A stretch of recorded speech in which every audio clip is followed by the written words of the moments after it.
Stop being stuck. Let's think about dopamine peaks and baselines. And let's remember that for every peak, there's a trough. What do I mean by that? Well, when you have a wave, you also have the bottom of the wave. When you have a mountain, you have the bottom of the mountain. When we think about dopamine peaks and dopamine baselines, we have to include that trough, because that trough, that is the level of dopamine below baseline, really dictates whether or not you are going to feel motivated to pursue something or not. If you're hungry and you're thinking about that, dopamine starts rising. This is crucially important to understand. Dopamine is not just released when we get the reward, when we get the thing that we're pursuing. Dopamine is released in anticipation of what we want.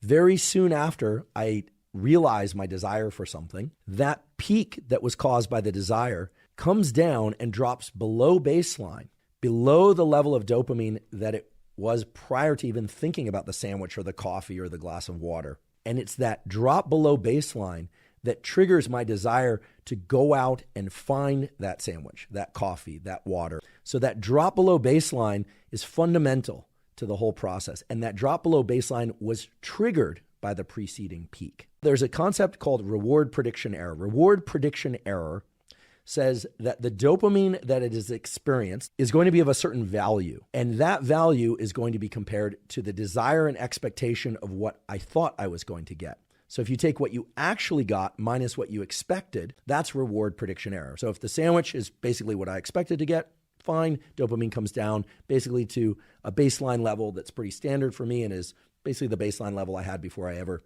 thought about the sandwich at all. If the sandwich completely surprises me and is completely amazing, just an amazing sandwich, well then, the level of dopamine that I experience when I consume that sandwich is going to be even greater, and it's going to be that minus what I expected. So there, it's a bigger reward prediction error in the direction of higher peak by consuming the sandwich.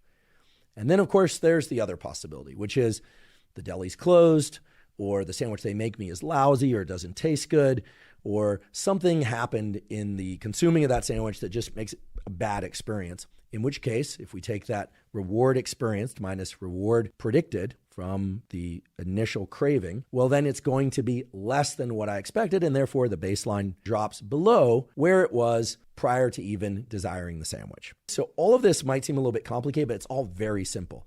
Desire for things increases dopamine, but then our level of dopamine drops below baseline, and it's that drop below baseline that triggers the motivation to bring that dopamine level back up by going and pursuing the thing that you wanted in the first place. Your craving for things is not just about craving for those things per se. It's also a desire to relieve the pain of not having those things. And if you can internalize that and start to develop an awareness around it, you will be in an amazing position to leverage all sorts of aspects of the dopamine system in order to increase your motivation, especially when things get really hard or when you have the propensity to procrastinate. So you can start to see how this is a beautifully designed system, and you can also see how it's a perfect system for desire and pursuit of anything.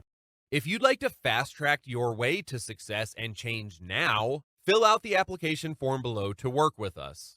We're on a mission to help people get unstuck and change for the better. If you'd like to support that mission, please hit the subscribe button, like this video, and drop a comment down below. This helps us grow and reach more people and ultimately make the world a better place.